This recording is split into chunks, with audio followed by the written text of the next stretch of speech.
चित्तौड़ के राजमहल की छत पर बैठे बैठे उसका मन उचट गया था। सखियों की ठिठोली अब अप्रिय हो चली थी। अंत में वह उबकर उठी और पिंजड़े में बंद अपने पालतू तोते के पास जाकर उसकी पूंछ सहलाने लगी। तभी दासी ने कहा, महारानी, महाराज पधार रहे हैं। प्रभात में सूर्य की प्रथम किरण के स्पर्श से उन्मत्त कुमुदनी की तरह खिल गई वह, और मध्य रात्रि में वायु के साथ अठखेलियाँ करती रजनीगंधा की तरह महकने लगी। उसने संकेत किया और सभी दासियाँ तुरंत हट गईं। मुस्कुराते रतन सिंह ने कहा, कैसी हो पद्मा? वह भी मुस्कुराई, जैसे आप हैं महाराज। मैं तो आनंद में हूँ, मेरे पास तुम जो हो। रानी बोली, मैं आपसे दुगने आनंद में हूँ, मेरे पास आप जो हैं। किंतु आप तो दक्षिण दिशा की सीमा की ओर प्रस्थान करने वाले थे। महाराज बोले, हाँ, पर विचार त्याग दिया। पद्मा ने हंसकर कहा, तब तो आपको करो की बड़ी हानि हो गई महाराज। यह हानि कैसे पूरी होगी? हानि कहाँ हुई? कुछ मुद्राओं की हानि के स्थान पर तुम्हारे सामीप्य का लाभ हुआ, ये महाराज बोले। गणित तो करो, मैं आज 1000 गुने लाभ में हूँ। कुछ देर परिहास के बाद रतन सिंह ने पद्मा से कहा, पद्मा, आओ तनिक युद्धाभ्यास किया जाए। तलवार में तो तुम मेरी गुरु हो। पद्मा मुस्कुराई और उसने निकट दीवार पर टंगी म्यान से तलवार खींची और प्रस्तुत हुई। आइए महाराज, बहुत दिन हुए आपको पराजित किए। महाराज हंस पड़े। आज नहीं हरा पाओगी पद्मा। मुस्कुराती पद्मा ने जैसे चुनौती दी। आइए फिर देख ही लेते हैं। कुछ ही पलों में तलवार की टंकार से पूरा महल गूंज उठा। पर यह किसी के लिए आश्चर्य की बात नहीं थी। महल का समूचा अंतःपुर जानता था कि महाराज रतन सिंह और महारानी पद्मावती के अद्भुत प्रेम के पीछे सिर्फ महारानी का सौंदर्य ही नहीं, अपितु उनकी अतुल्य वीरता भी है। ये दो प्रेमी जब भी स्नेह के कुछ अतिरिक्त पल पाते तो तलवार लेकर उतर जाते।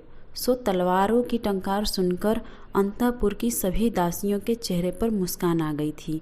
दोनों की तलवारें हवा को मात दे रही थीं, पर महारानी की फुर्ती और हस्तलाघव देखते ही बनता था। महारानी के हर वार पर रतन सिंह के मुंह से वाह निकलता और रतन सिंह के हर वार पर महारानी खुश होकर उछल पड़ती थी। अचानक पद्मा के एक जोरदार प्रहार से रतन सिंह के हाथ से तलवार छिटककर दूर गिरी और पद्मा की तलवार उनकी गर्दन को छूने लगी। पर अगले ही पल पद्मा ने अपना तलवार छोड़ दी और उसकी दोनों भुजाएं वरमाल की भांति रतन सिंह की गर्दन में लिपट गईं। महाराज ने मुस्कुराते हुए कहा, तुम्हें पराजित करना बड़ा कठिन है पद्मा। पद्मा ने गंभीर होकर कहा, सिंघल नरेश महाराज गंधर्व सेन की दुहिता अगर तलवार उठा ले तो एक बार यमराज की भी गर्दन काट दे, और अपनी गर्दन काट देने के लिए भी उसे महाराज रतन सिंह के एकमात्र एक संकेत की ही आवश्यकता है। महाराज मुस्कुरा उठे। कहा, जानता हूँ प्रिय, रतन सिंह को स्वयं से ज़्यादा अपनी पद्मा पर विश्वास है। रतन सिंह तुम्हें सिर्फ प्रेम ही नहीं करता, तुम पर गर्व करता है। कुछ पल रुककर महाराज रतन सिंह ने कहा, जानती हो पद्मा, अभी मैं क्यों यहाँ आया हूँ? पद्मा ने मुस्कुरा कर कहा, मेरा स्नेह खींच लाया है। महाराज ने कहा, हाँ, तुम्हारा स्नेह ही है, पर अभी अभी गुप्तचर ने सूचना दी है, दिल्ली का सुल्तान अलाउद्दीन खिलजी अपनी अथाह सैन्य शक्ति के साथ चित्तौड़ पर आक्रमण के लिए निकल पड़ा है। महारानी के अतुलनीय सौंदर्य भरे चेहरे पर चिंताएं की कुछ रेखाएं उभरी, पर अगले ही पल मिट गईं। उन्होंने कहा, यह तो एक अच्छी सूचना है महाराज। आपको असंख्य मासूमों के हत्यारे, असंख्य स्त्रियों का सील हरण करने वाले उस दुष्ट को सजा देने का सौभाग्य मिल रहा है। इससे अच्छी सूचना क्या होगी? रतन सिंह ने पद्मावत के चमकते मुखड़े की ओर देखा। छत्राणी का तेज सूर्य को मात दे रहा था। कहा, तुम ठीक कह रही हो, किंतु खिलजी की सैन्य शक्ति अथाह है, उसे पराजित करना अत्यंत कठिन है। पद्मा ने कहा, भारत का राजपूत जय पराजय की भावना के साथ युद्ध कब करता है महाराज? युद्ध तो हमारे लिए सदा एक आनंददायक उत्सव रहा है, और उससे भी आर्यावर्त की पावन धरा को अपवित्र करने वाले क्रूर खिलजी से तो युद्ध तो विवाह से भी बड़ा उत्सव सिद्ध होगा। रतन सिंह ने कहा, जानता हूँ पद्मा, यह युद्ध मेरे लिए उत्सव ही है। यदि विजय हुई तो क्रूर आक्रांत का शीश काटकर वापस आकर तुम्हें गले लगाऊंगा, और यदि पराजय हुई तो युद्ध भूमि में ही तुम्हारे सौत का आलिंगन करूँगा। मुझे चिंता है तो तुम्हारी, मुझे चिंता है तो चित्तौड़ की सभी स्त्रियों की। अगर हम पराजित हुए तो सत्ता के लिए अपने चाचा की हत्या कर देने वाले क्रूर अलाउद्दीन की बर्बर सेना चित्तौड़ की नारियों के साथ कैसा अत्याचार करेगी, यह सोचकर कांप जाता हूँ। इन बर्बरों के हृदय में करुणा का लेस भी नहीं है पद्मा। चित्तौड़ की नारियों की चिंता मत करिए महाराज। असंख्य महान योद्धाओं को जन्म देने की क्षमता रखने वाली स्त्रियां इतनी कायर नहीं कि स्वयं की भी रक्षा न कर सके। और विश्वास रखिए चित्तौड़ की नारियों के लिए आपकी पद्मा उपयुक्त है। रही बात मेरी सौत को गले लगाने की, तो याद रखिए इस जन्म में आप मेरे हैं, सिर्फ मेरे। मैं जीते जी आपको अपनी सौत से मिलने नहीं दूंगी। महाराज रतन सिंह मुस्कुराए और कहा, देखेंगे। फिर कुछ देर बाद पद्मा का हाथ पकड़कर कहा, रणक्षेत्र में जाने से पहले शायद फिर तुमसे मिलने का समय न मिले, पर याद रखना रतन सिंह ने अपना हृदय सिर्फ तुम्हें दिया है। मैंने सिर्फ तुम्हें प्रेम ही नहीं किया, मुझे तुम पर गर्व है। पद्मा की आवाज़ थोड़ी कांपी, पर उसने धीरे से कहा, पद्मा आपका गर्व टूटने नहीं देगी महाराज। आपकी पद्मा आपके गर्व को अमर कर जाएगी। 2 दिन के बाद रतन सिंह और खिलजी की सेनाएं आमने सामने थी। दिल्ली सल्तनत की सेना के सामने राजपूतों की सेना आटे में नमक की तरह थी।